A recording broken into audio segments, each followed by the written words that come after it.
مشكل فرنسا في الجزائر ما راهو لا الفنطرات لا لي بروجي لا الطاقه الشمسيه لا شكون.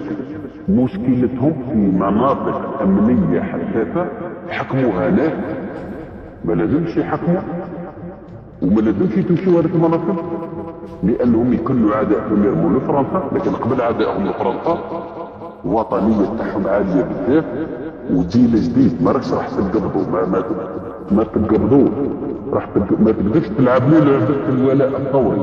الشرعيه الثوريه ما كاش. اخر مجاهد في عمره 90 سنه واسمه بوجين راه حاكم مجلس الامه كي يكمل يروح ما فيهاش حكايه ما فيهاش حكايه.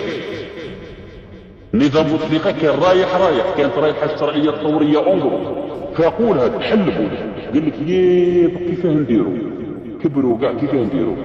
بوتفليقه 90 سنه حاكم الاخر معاه 90 سنه حاكم بن صالح 90 سنه معاه حاكم مجلس الشعب 90 سنه حاكم.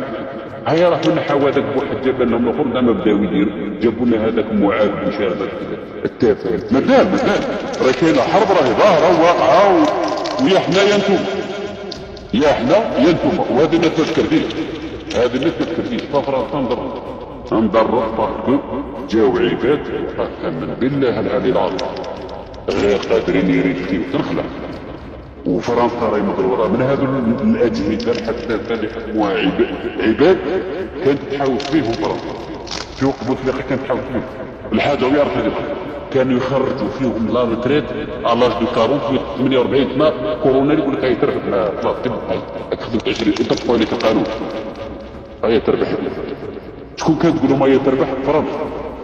هم فاهمين الخوف والهلع والرعب اللي راه جايهم من هذا الحوايج الاسباب. اسمع كلام يحكيو هكا وكاذبين وكاع يا فرنسا ولا تهضر لك تطلق عليك جمهور وتطلق عليك كذا وتطلق ما دارتهاش في وقت بوتفليقه اللي كان في الجيب كان في الجيب كانوا الخراقد في الجيب كل واحد عنده بارتمان في باريس في الشونزيليزي واللي حاكمين عليه فيديو اللي لي فونتي لي فيديو تاعكم غير عاودوا ديروهم راسكم ولا ديروهم في تويتر يشوفوهم الناس ديروهم في التيك توك وكذا.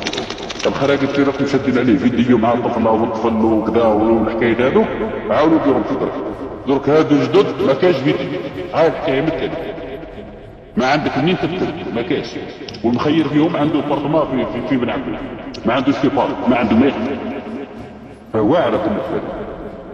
واعرف المثل هذا هو العويل او في هذا المشاكل او في هذا